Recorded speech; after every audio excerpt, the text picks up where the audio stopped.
ओम शांति 2/6/2022 की प्रातः मुरली सुनते हैं बाबा के महावाक्यों को।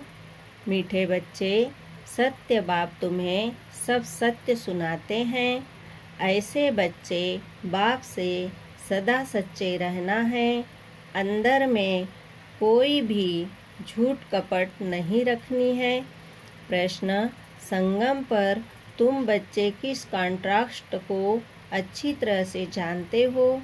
उत्तर: ब्राह्मण क्या करते और शूद्र क्या करते, ज्ञान मार्ग क्या है और भक्ति मार्ग क्या है।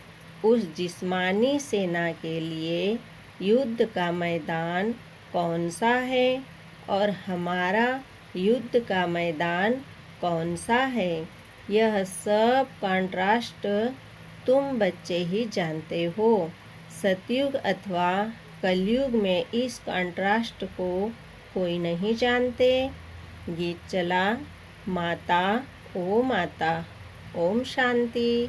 यह है भारत माताओं की महिमा। जैसे परम पिता परमात्मा शिव की महिमा है, सिर्फ एक माता की महिमा तो चल न सके, एक तो कुछ कर न सके। जरूर सेना चाहिए, सेना बिगर काम कैसे चले।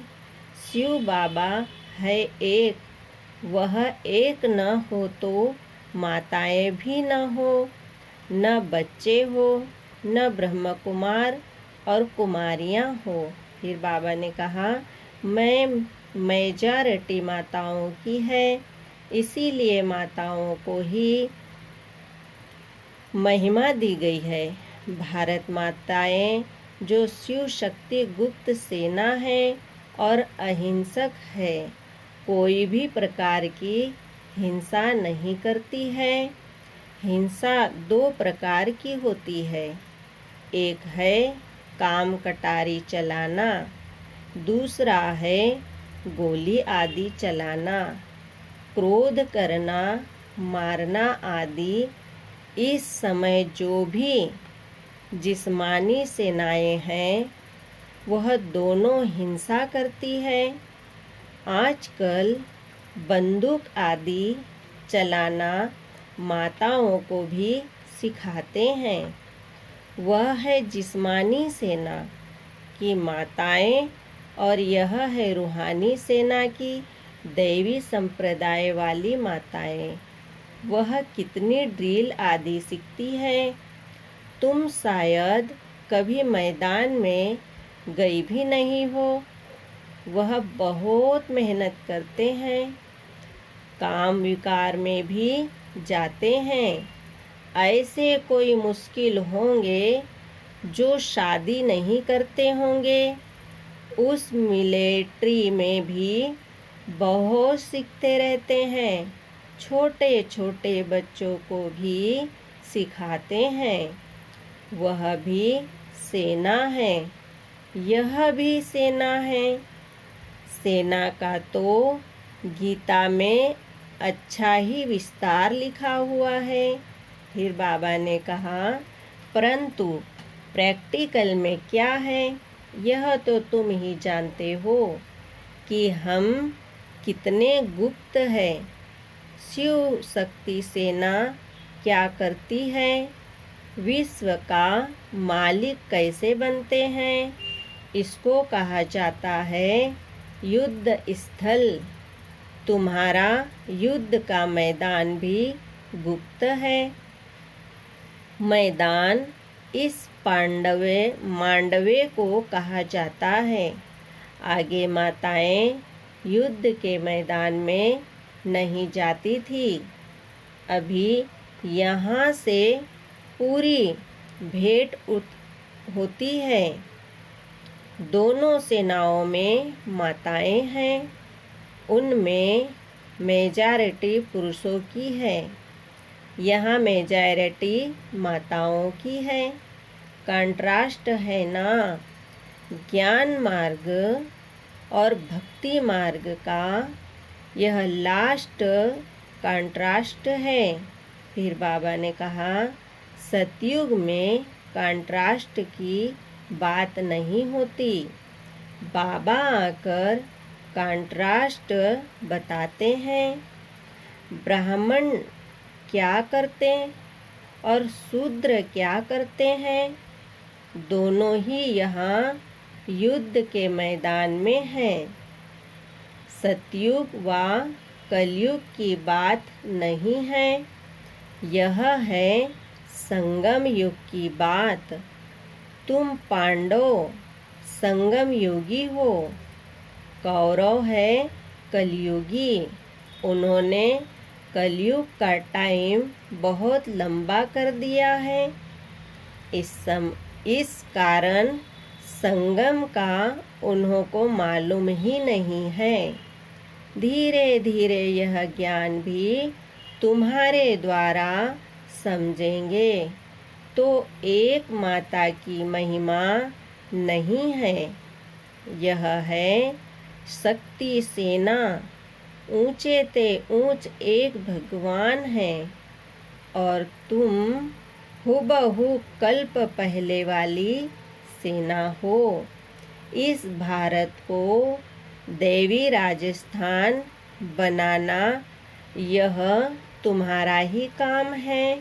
फिर बाबा ने कहा, तुम जानते हो पहले हम सूर्यवंशी थे, फिर चंद्रवंशी, वैश्यवंशी बने, परंतु महिमा सूर्यवंशी की ही करेंगे।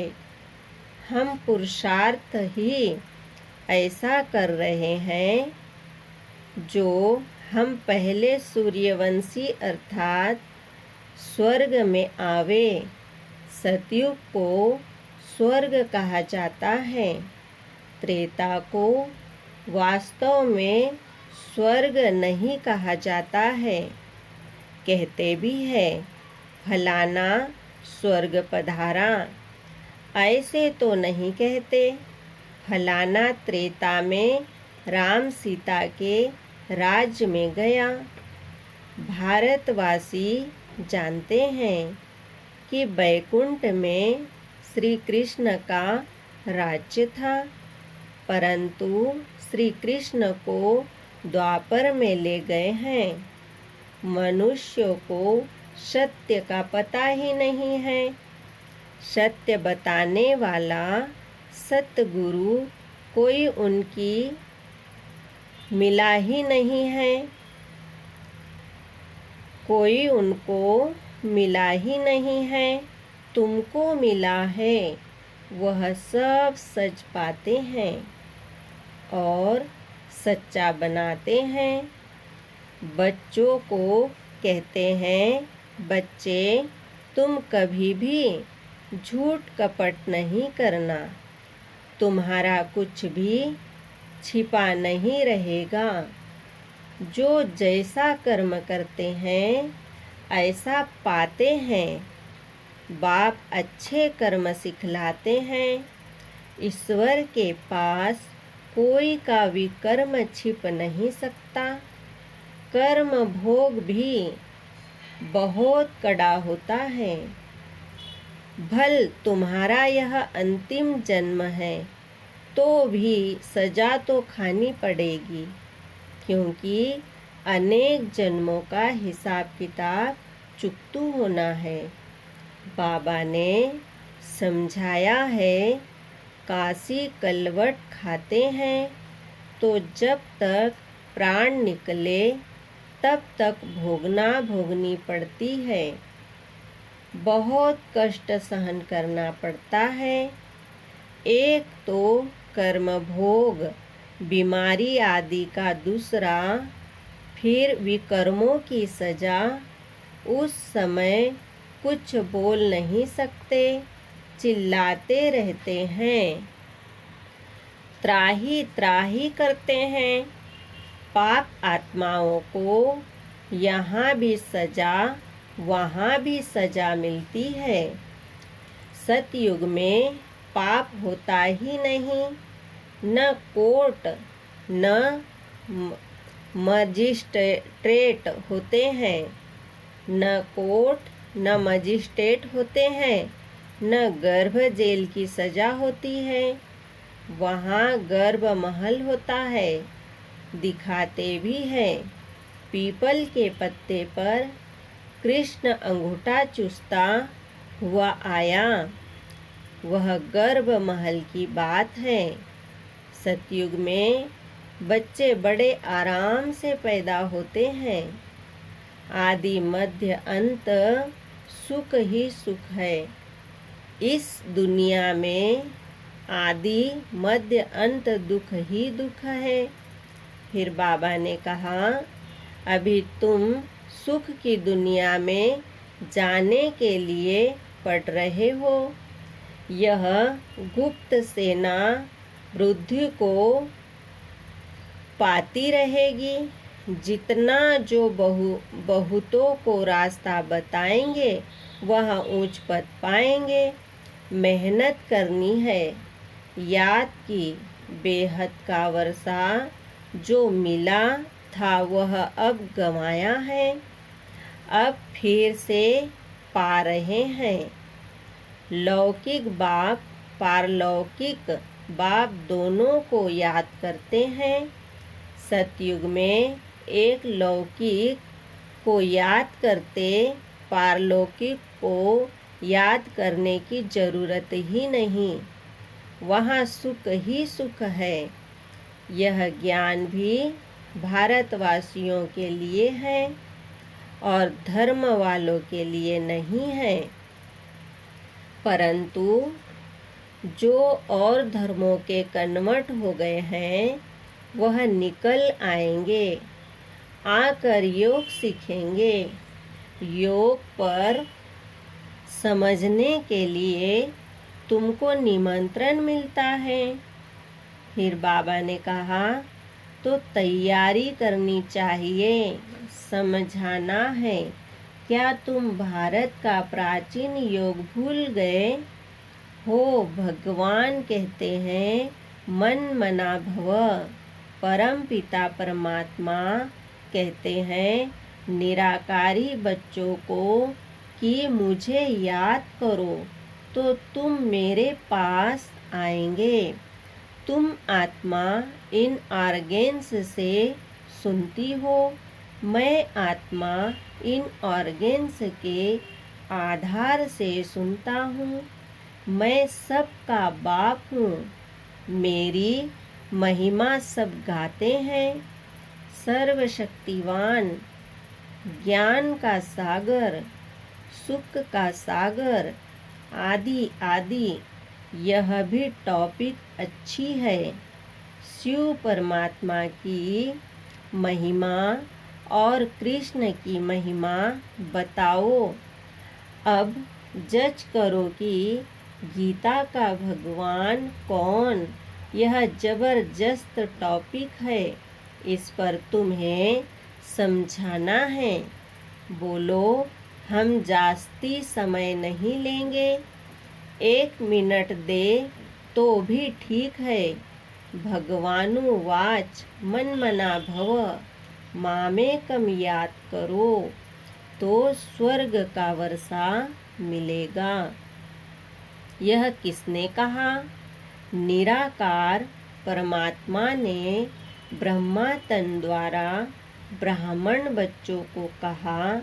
इनको ही पांडव सेना भी कहते हैं। रूहानी यात्रा पर ले जाने के लिए तुम पंडे हो। बाबा ने बंधन ऐसे देते हैं, उनको फिर कैसे रिफाइन कर समझाएं। सो बच्चों को ख्याल करना है।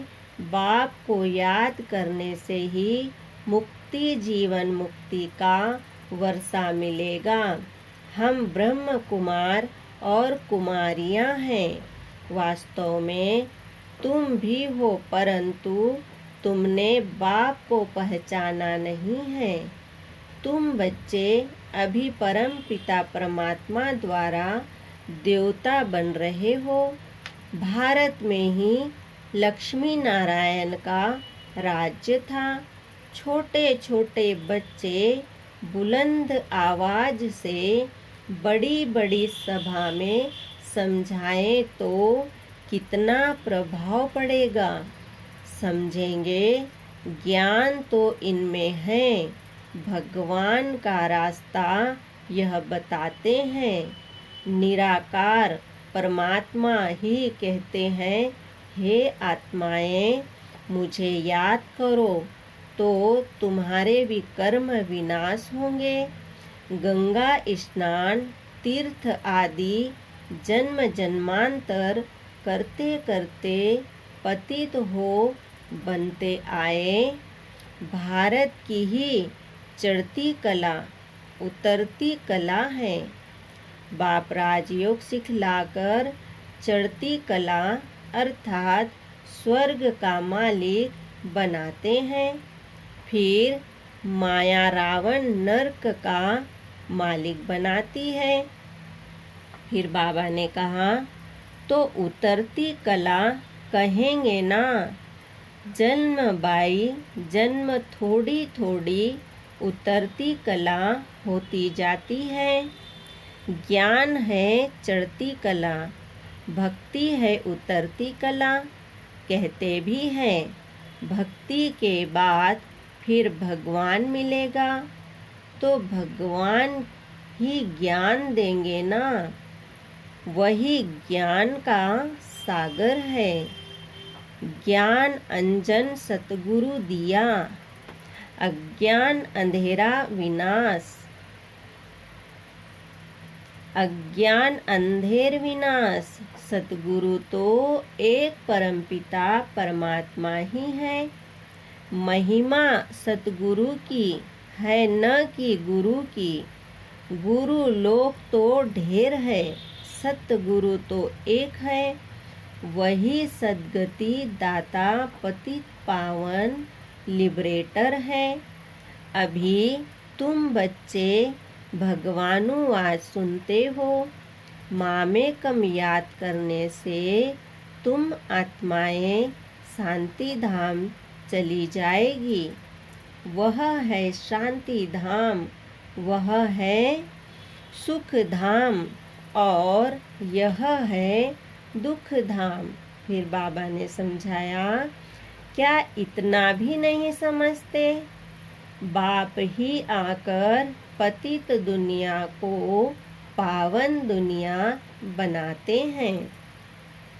तुम जानते हो, बेहद का सुख देने वाला बेहद का बाप ही है। बेहद का दुख रावण देते हैं, वह है बड़ा दुश्मन। यह भी कोई को पता नहीं है कि रावण राज्य को पतित राज्य क्यों कहा जाता है। अब बाप ने सारा राज हमको समझाया है। हर एक में यह 5-5 विकार प्रवेश है। इसीलिए 10 शीश वाला रावण बनाते हैं। यह बात विद्वान पंडित नहीं जानते हैं।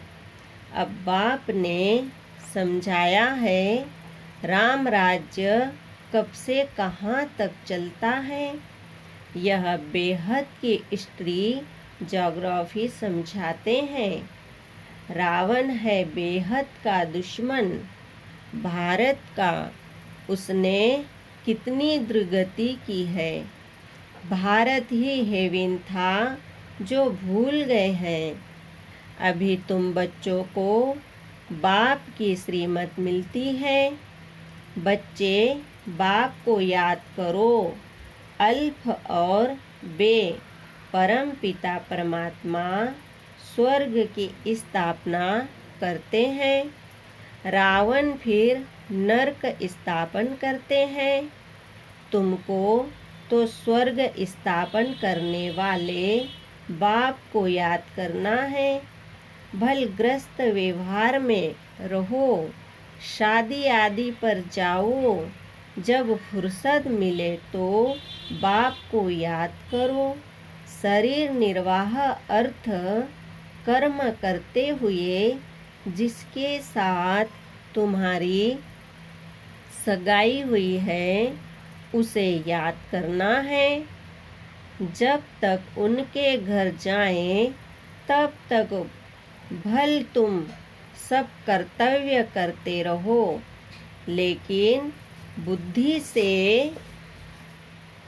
बाप को भूलो नहीं। अच्छा, मीठे मीठे सिखिलदे बच्चों प्रति माता पिता बाप दादा का याद प्यार और गुड मॉर्निंग। रूहानी बाप की रूहानी बच्चों को नमस्ते। हम रूहानी बच्चों की रूहानी बाप दादा को याद प्यार, गुड मॉर्निंग, नमस्ते, ओम शांति। धारणा के लिए मुख्य सार है। पहला पॉइंट सुनेंगे। सजाओं से छूटने के लिए अपने सब हिसाब किताब चुकतू करने हैं। सच्चे बाप से कुछ भी छिपाना नहीं है। झूठ कपट का त्याग करना है। याद की यात्रा में रहना है। दूसरा पॉइंट सुनेंगे। जैसे बाप अपकारियों पर उपकार करते हैं, ऐसे सब पर उपकार करना है। सबको बाप का सत्य परिचय देना है। वरदान सुनेंगे।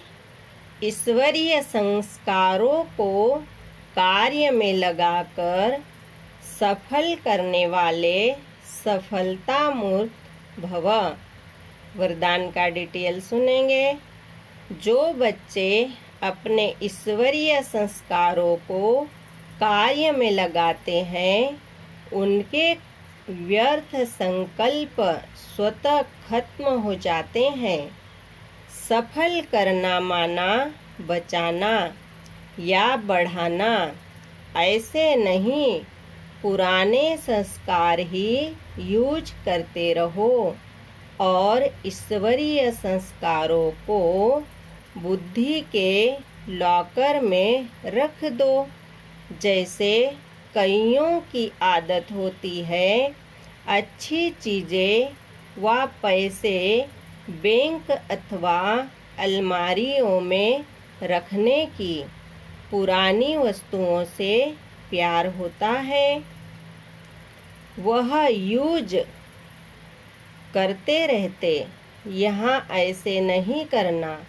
यहाँ तो मनसा से, वाणी से, शक्तिशाली युक्ति से अपना सब कुछ सफल करो, तो सफलता मूर्त बन जाएंगे। स्लोगन है। बाप और मैं, यह छत्र छाया साथ है, तो कोई भी विघ्न टहर नहीं सकता। ओम शांति, ओम शांति, ओम शांति।